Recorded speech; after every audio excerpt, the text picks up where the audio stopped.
Welcome everybody, my name is Mr. Llama and today I am bringing you a TVZ. This is going to be between SCSXenocider. He's now on team 4-0 I believe, and he's spawning down in the bottom left corner here of Cloud Kingdom. He is the Terran player, and spawning up in the top right is EGIdra.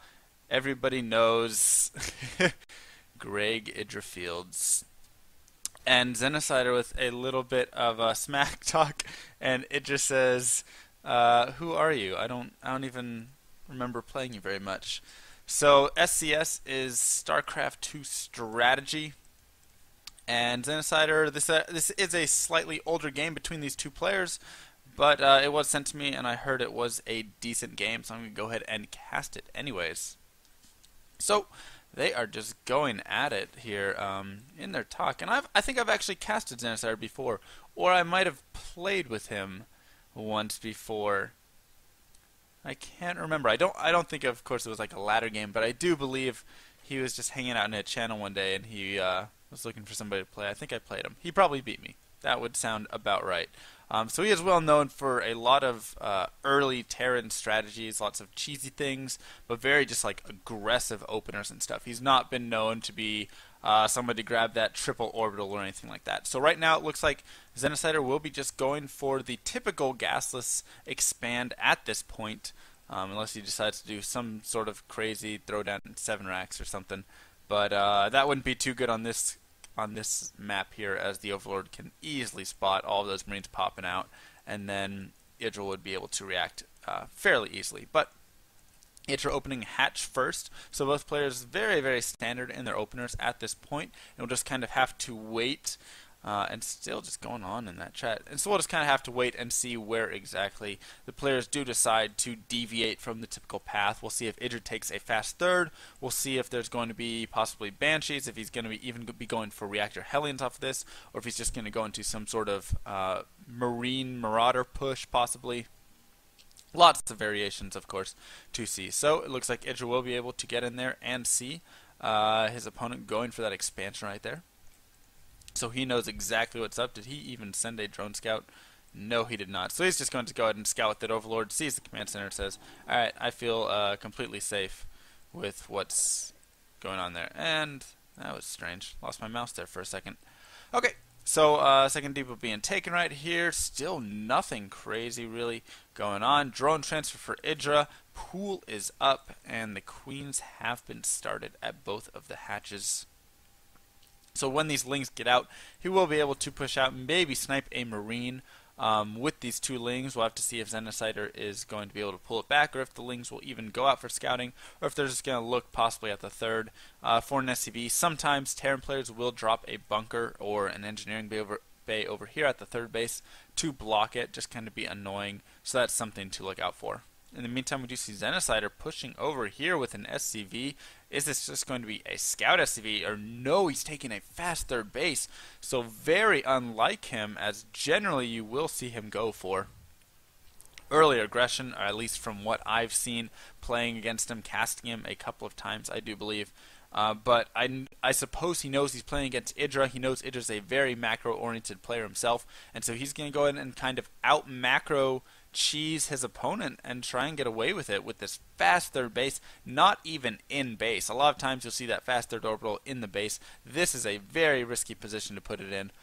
So he's feeling very, very safe at this point. Knows EGIdra's not really going to be doing much at all. In the meantime, he's also getting Reactor Hellions here behind this, so he will have those out to scout, and EGIdra taking a third base as well. So pretty typical right there. Slightly later third base than you would generally see, 46 supply.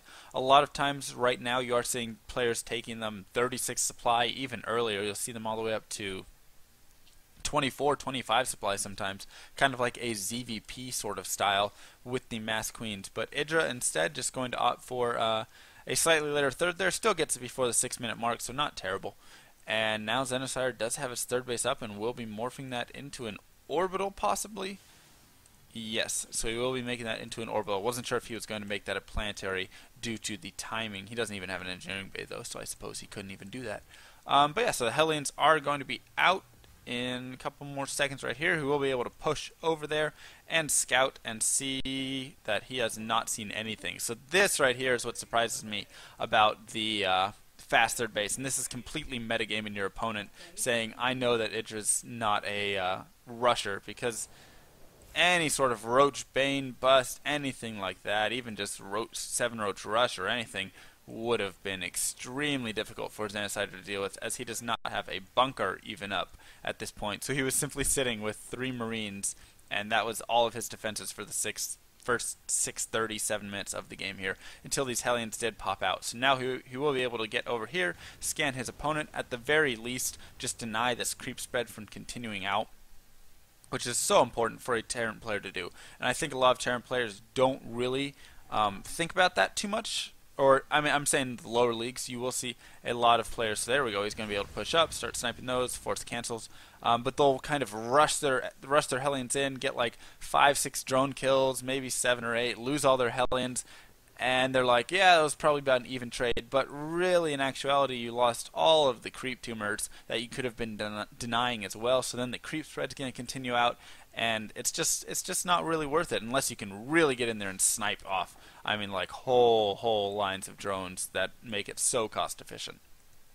So even more Hellions popping out here, all the way up to 6 Hellions. And 8 Hellions, actually. Now he's finally dropped his starport, so he will be switching into a Marine Marauder medevac sort of style right here, as he does get the reactor down.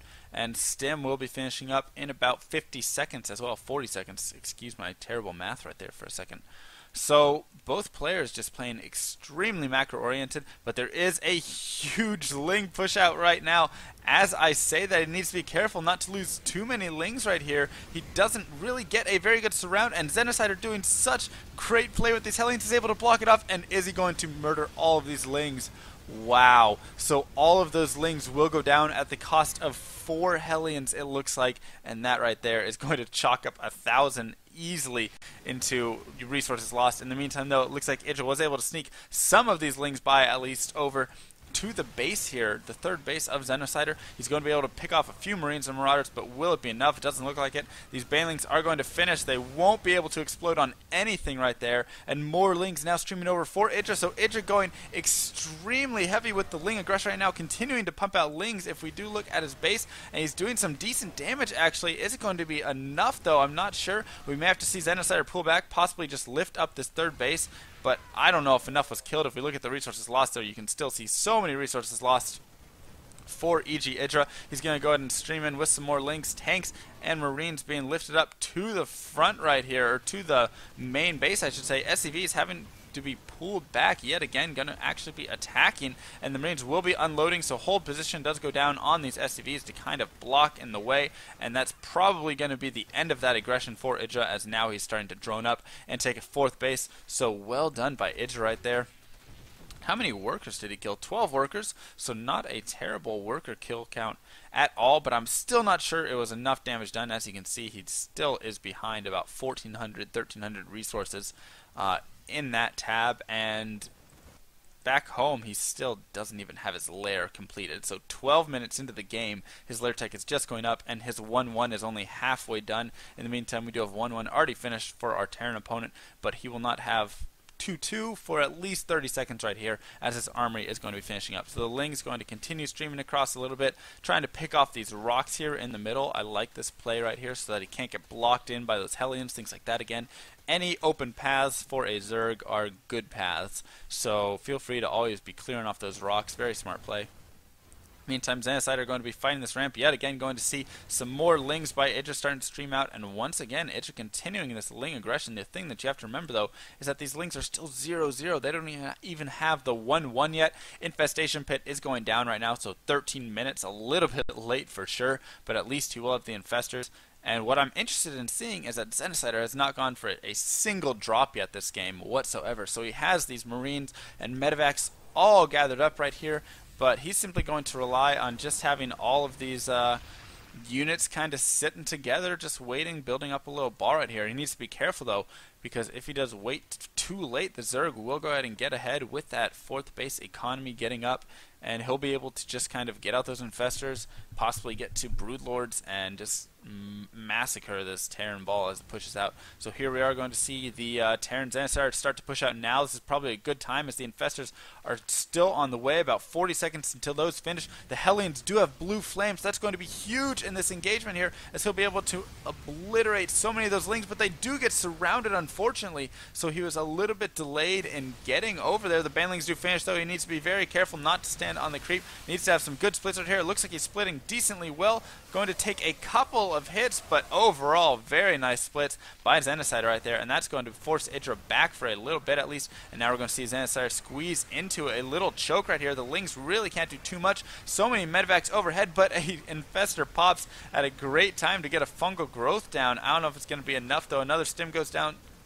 Some Banelings roll in, though, and it looks like he was trying to focus down the hatchery. He needs to be careful here. He's dropping these Marines left and right. Needs to continue dropping them, though. There's so many there, and so many infestors now piling over. They'll be able to fungal growth all of this with these Lings, so that's going to be the end of that Terran army, it looks like, and he's going to have to pull back his forces right here.